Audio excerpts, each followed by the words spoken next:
Welcome to অ্যাপটি plus Tathagata. অনেক অনেক শুভেচ্ছা তোমার সিএমএল র্যাঙ্ক 48 এর জন্য।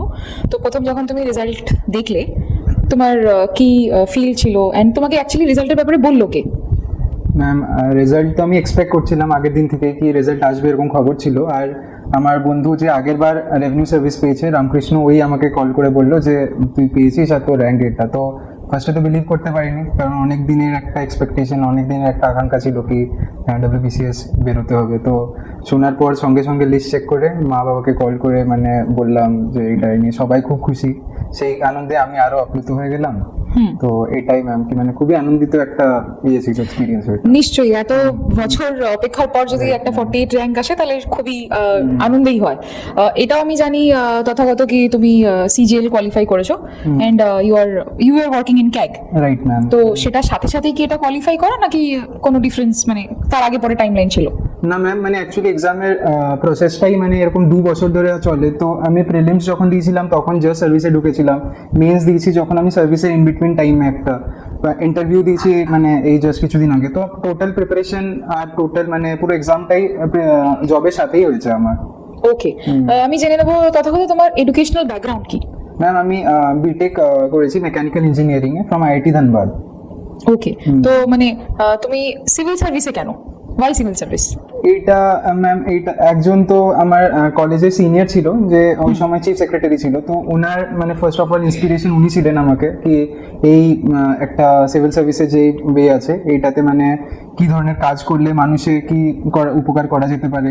তো সেটা থেকে আমি ফার্স্ট ইন্সপায়ার্ড হই। তারপর ঘর থেকেও মানে অনেকে আমাকে ইয়ে করে যে হ্যাঁ, this is a good career. So এইটা সেই জন্য শিফট করেছিলাম মানে টেকনিক্যাল লাইন থেকে সিভিল সার্ভিসের প্রতি। ওকে, তো সেক্ষেত্রে তোমার তথাগত অপশনাল কি ছিল? অপশনাল আমার অ্যানথ্রোপোলজি ছিল। অ্যানথ্রোপোলজি ছিল, যেহেতু তুমি বিটেক ব্যাকগ্রাউন্ডের মানে to a specific science background.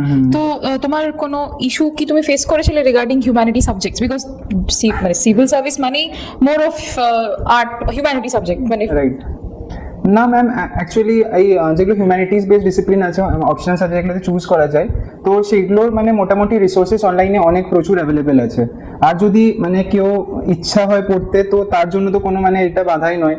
আর এই ডিসিপ্লিনটা স্পেসিফিক্যালি অ্যানথ্রোপোলজি একটা মানে ভাস্ট ডিসিপ্লিন, যেটাতে মানে খুব ইন্টারেস্টিং ব্যাপার লেগেছিল আমার স্টার্টিংয়ে। আমি যখন সিপিএন্স পড়েছিলাম নিয়ে স্টার্ট করেছিলাম, মানে এরকম ইউভাল নোয়ারি সব অন্য এক্সেসও বই তারপর পড়েছি। তো সেটা থেকে মানে একটা আমার মধ্যে আগ্রহ চলে আসে। তো আমি কখনোই মানে এটাতে বোরও ফিল করিনি, আর সবসময় আমার মানে ভালোই লেগেছে এই সাবজেক্টটা পড়তে। তো কোনো অসুবিধা হয়নি আমার। আচ্ছা, তথাগত আমি আরেকটা জিনিস জানবো, এটা আমার মধ্যে একটা কৌতূহল কি মানে যখন তুমি পড়তে প্রিপারেশন নিতে, though it's a long process, what was your motivation? Motivation ma'am ওইটাই ছিল কি মানে finally I want to see my name in that holy list, যেটা বলে সবাই। তো হ্যাঁ, মানে প্রিপারেশন অ্যাকচুয়ালি এই WBCSটাও একটা লং একটা ম্যারাথন, একটা যে মানে সব সময় একটা আপ ডাউন থাকবে, কখন এক্সামে কোনো সাইকেলের একটা ফিক্স টাইম নেই। তো সেই জন্য মানে নিজেকে মোটিভেটেড রাখা তো বহুত মানে একটা ইম্পর্টেন্ট ব্যাপার এটাতে। কারণ একবার এক্সাম দিয়ে দিলাম, waiting for the result for 1 ইয়ার।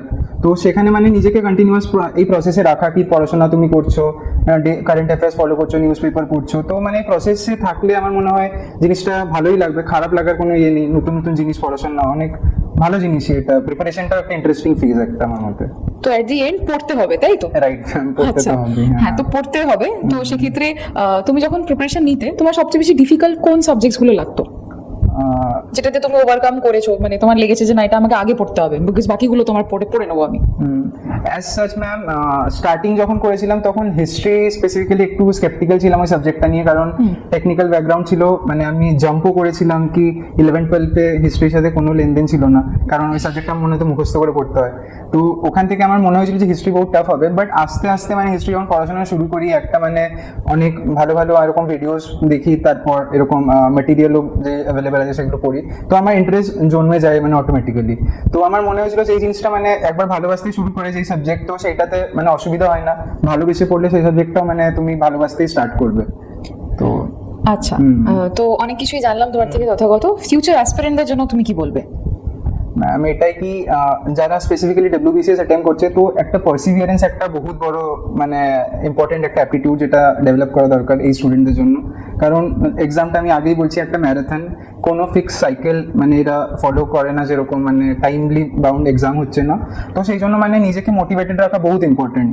সব সময় মানে নিজেকে অ্যাক্টিভ থাকতে হবে প্রিপারেশনের মধ্যে। কোনো আপস ডাউনস গেলে সেটাকে ম্যানেজ করে নিজেকে আবার দাঁড়িয়ে ওঠা, কি হ্যাঁ আমি পারবো ক্লিয়ার করতে, নিজেকে মোটিভেটেড রাখা। তো সেটাতেই মানে লোকে মানে স্টুডেন্টরা ক্লিয়ার করতে পারবে এক্সাম পরবর্তীকালে। অনেক অনেক ধন্যবাদ তথাগত, তুমি এত কোয়েশ্চেনের উত্তর দিলে। আই হোপ আমাদের ভিউয়ার্সরাও অনেক কিছু তোমার থেকে শিখতে পারবে। Thank you and all the best, all the very best. Thank you.